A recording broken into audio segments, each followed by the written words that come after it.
The key turns slowly in the lock. It catches, just for a moment. Not broken. Just stiff from disuse. He pauses with his hand still resting there, fingers numb from the cold, unsure whether to push or pull. The hallway behind him smells of damp wool and old stone. Somewhere above, a floorboard creaks. Somewhere else, a door closes. Life, continuing. Indifferent to his hesitation. He listens first. Not for voices. For absence.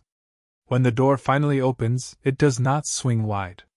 It moves only as far as it must, revealing a narrow slice of the room beyond. Dust hangs in the air. The stove is cold. A chair sits slightly out of place, as if someone had risen from it and never returned. He steps inside without removing his coat.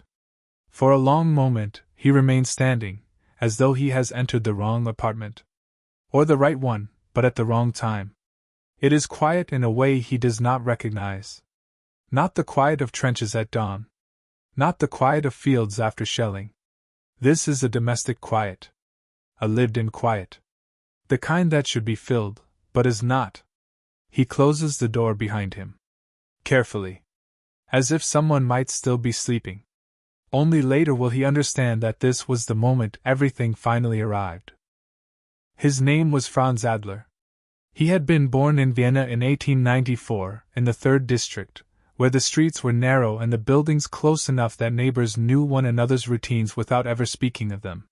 His father had worked for the railways. His mother took in mending. Franz grew up learning to be careful with things. Clothes were brushed, not replaced. Shoes were resoled. Words were chosen sparingly. Before the war, his life had been ordinary in a way that did not feel small. He apprenticed as a typesetter in a print shop near Landstrasse. The work required patience. Setting letters by hand taught him to pay attention to spacing, to silence between words. He was good at it. He had a habit of bringing home scraps of paper, margins trimmed from newspapers, to write notes on. Lists. Reminders. Small thoughts he never intended to keep. In the summer of 1914, Vienna was loud with certainty. Flags appeared in windows. Men stood straighter. Franz did not cheer, but he did not object. When his call-up papers arrived, he folded them neatly and placed them in his jacket pocket, as though they might tear if handled roughly. His mother said little when he told her. She only asked whether he needed another shirt. His father nodded once and returned to his paper. They had lived through enough to know that speeches did not stop bullets. Franz left Vienna on a train already crowded with men pretending not to look at one another.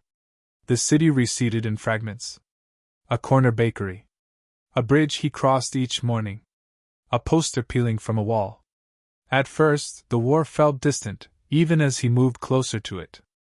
Training camps. Long marches. Instructions repeated until they lost meaning.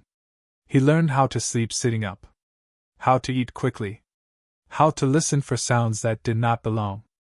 By 1915, he was sent east, then south. The war shifted, and so did he. The man who returned would not recognize the boy who left, though the uniform would be the same. Letters arrived irregularly. His mother's handwriting grew smaller. She wrote of shortages. Of bread lines.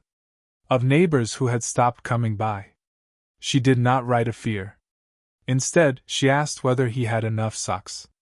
In 1916, Franz was wounded near the Isonzo. Shrapnel tore through his left thigh.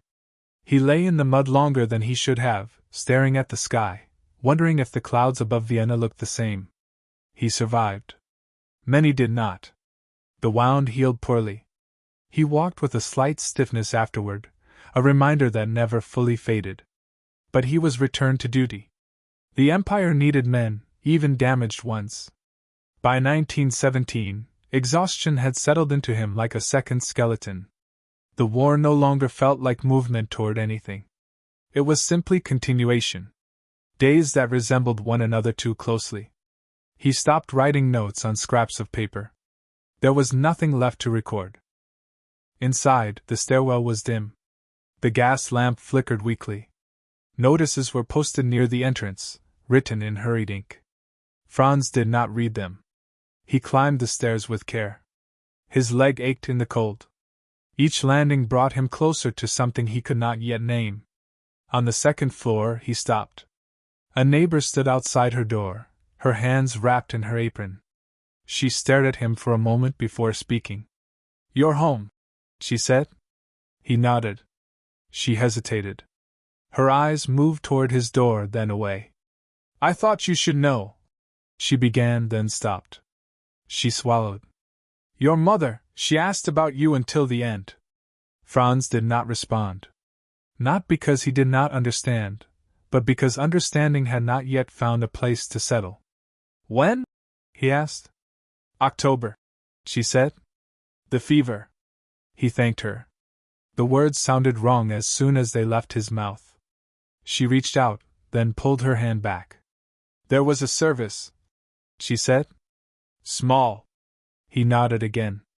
Then she returned inside and closed her door. The key turned slowly in the lock. Inside the apartment, nothing had been disturbed more than necessary. His mother had been a careful woman. Even illness had not persuaded her to abandon order. Her shawl hung on the back of the chair. Her cup sat washed, upside down on the shelf.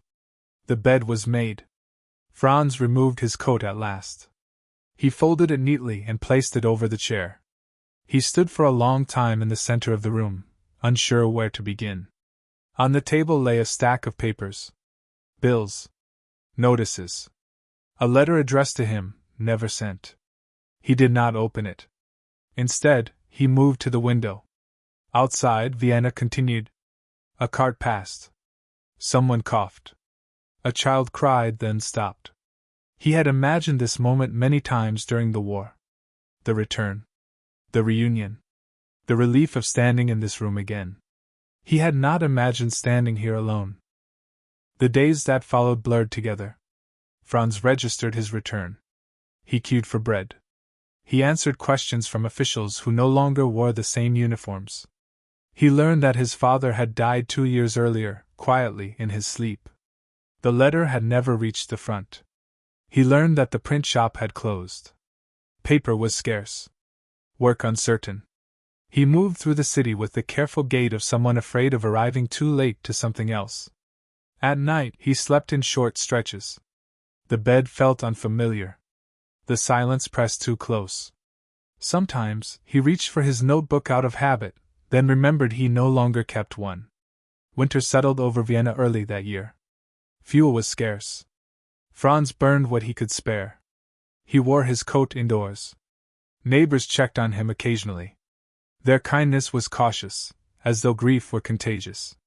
One afternoon, he finally opened the letter on the table. It was short. His mother wrote of the changing city.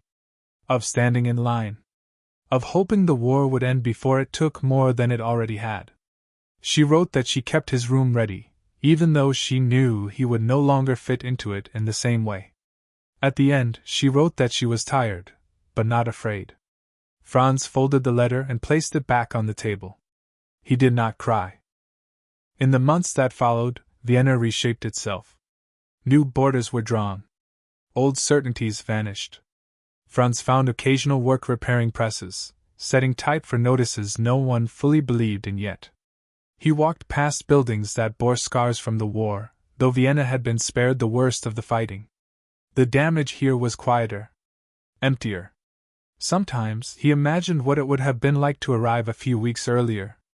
To sit at the table while his mother poured thin soup into chipped bowls. To hear her voice once more. But the thought never stayed long. It had nowhere to go. Instead, he focused on what remained. The weight of the letter. The familiar route through the streets. The habit of folding his coat carefully.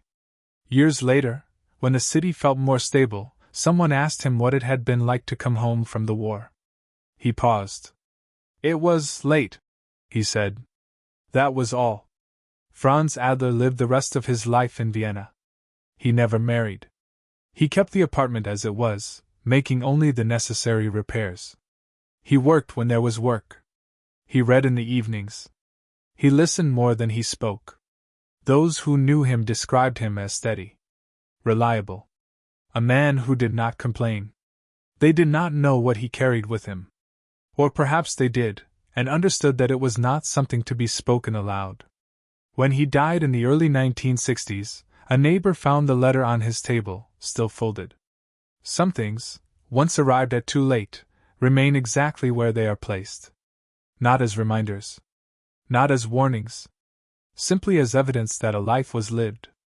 And that it mattered, even when no one was there to see it.